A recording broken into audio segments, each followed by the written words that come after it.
welcome to Prime Property, your weekly real estate reckoner. I'm Nayanthara Rai and this is what we have on the show today.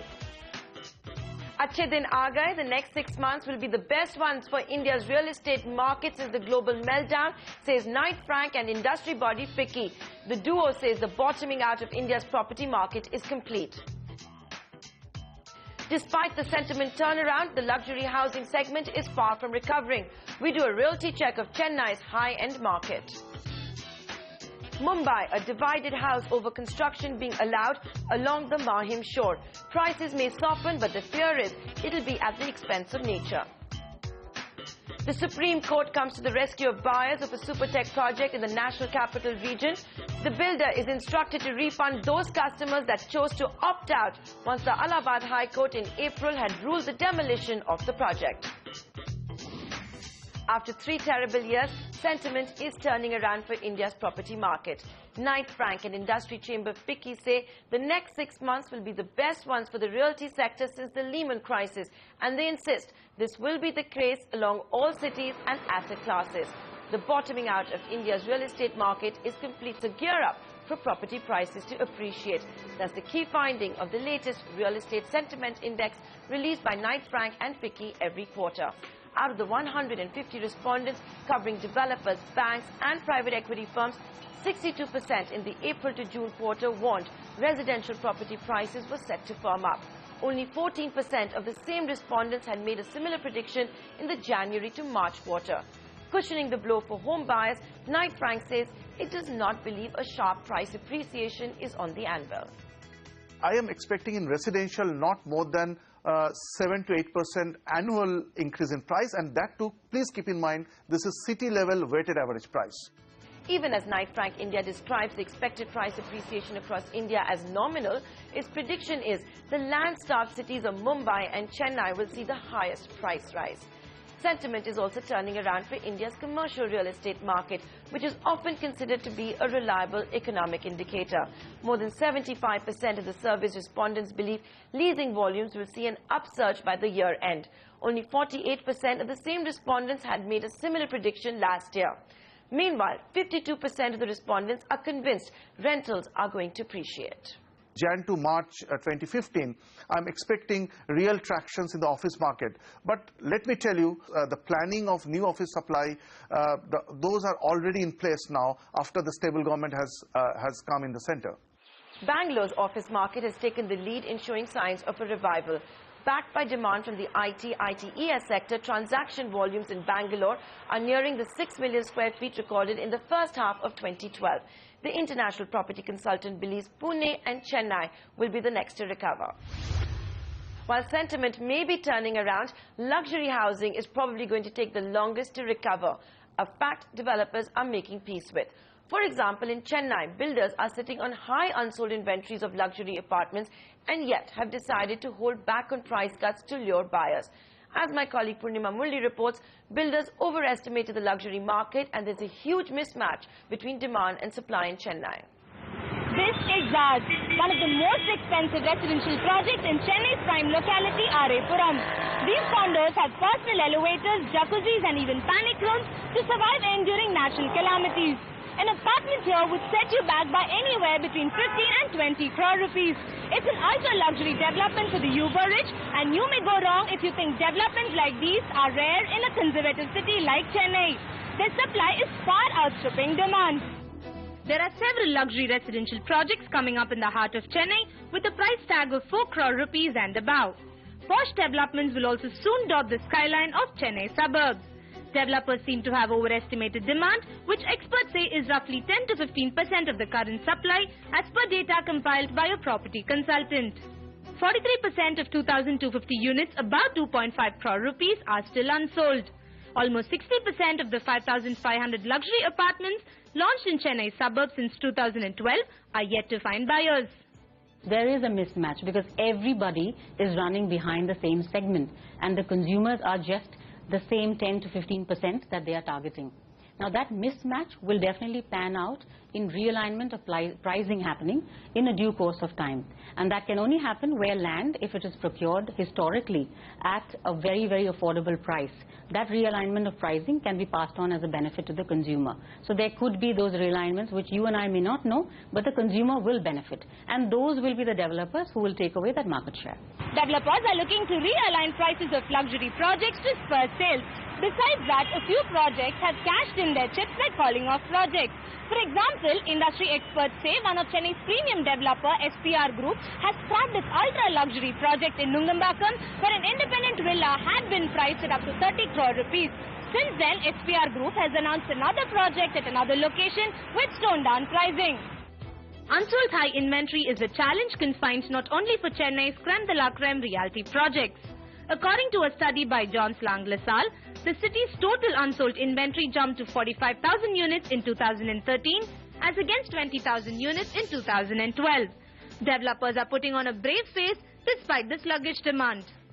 One side we are talking about, after this budget, quite a lot about the kind of money which has been going into affordable housing. But the same amount of importance is also given in the luxury market. When you launch something on signature projects, the kind of planning what we do is not less than at least about a year or even more. The complete detailing out of the project is readily available.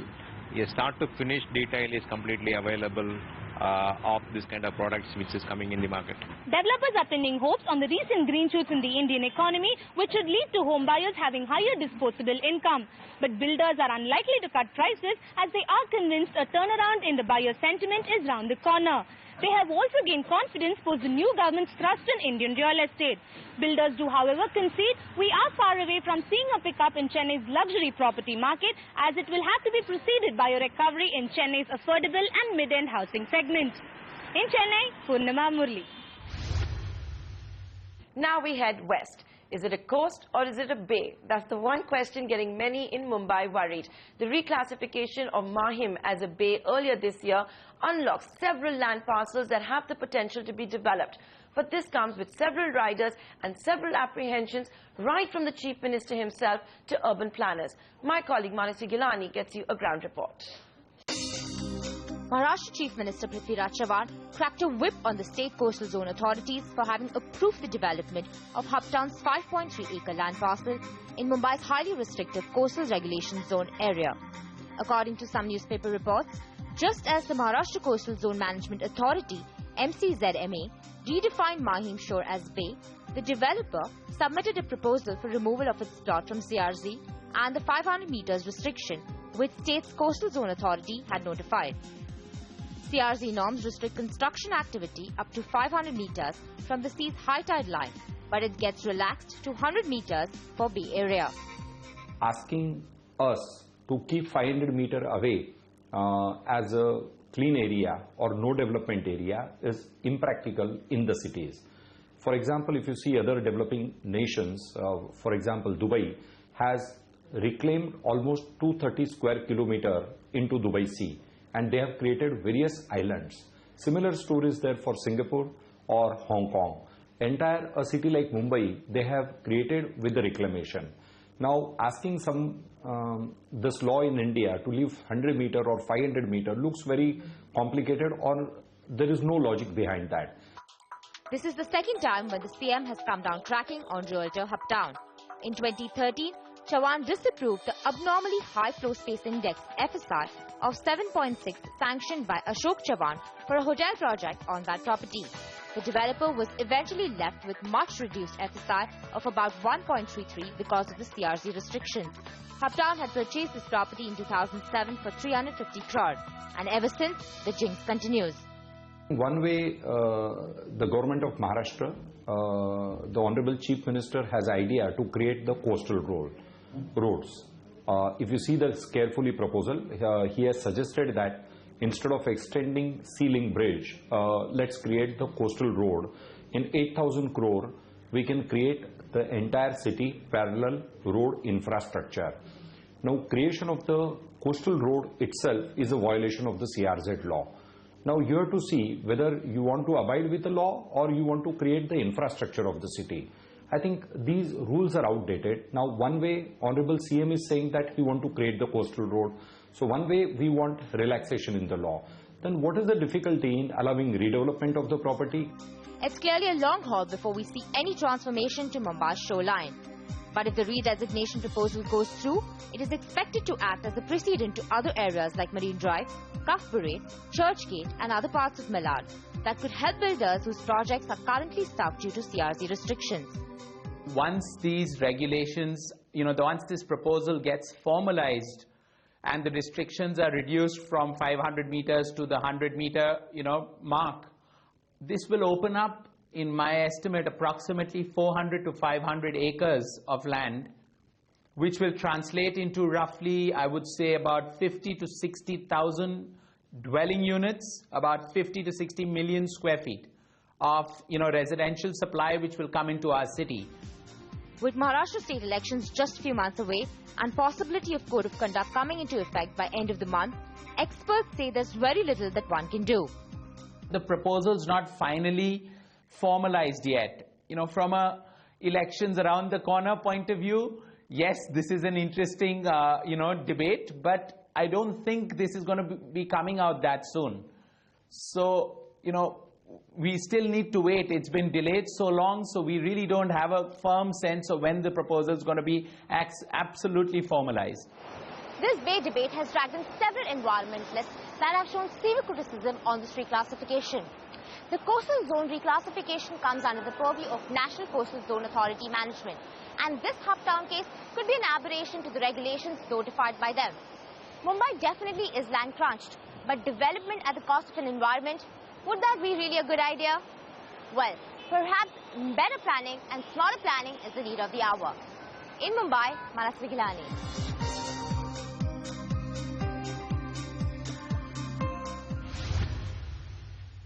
In other news coming in from Mumbai, a breather for filmmaker Subhash Ghai's 8-year-old film school, Whistling Woods International. The Bombay High Court has admitted a review petition filed by Ghai that challenged the court's order to surrender the school's land to the Maharashtra government. The institute got into a run-in with the law when a PIL filed in the Bombay High Court alleged land undervaluation and political influence.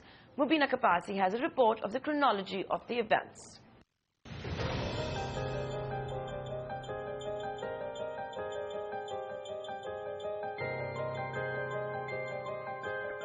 Mumbai suburb and film city Goregaon boasts of 500 acres of lusciously green land, away from the city's hustle and bustle.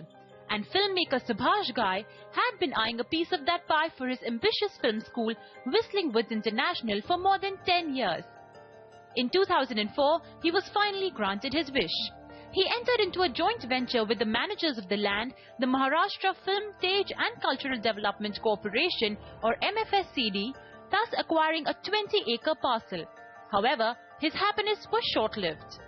In 2009, a group of agriculturists from the Latur and Osmanabad districts filed a PIL in the Bombay High Court alleging gross abuse of power by the then Chief Minister Vilasrao Deshmukh. Now, considering the fact that many CMs prior to Deshmukh had not cleared Ghai's project, it seems the PIL's allegations did hold some water.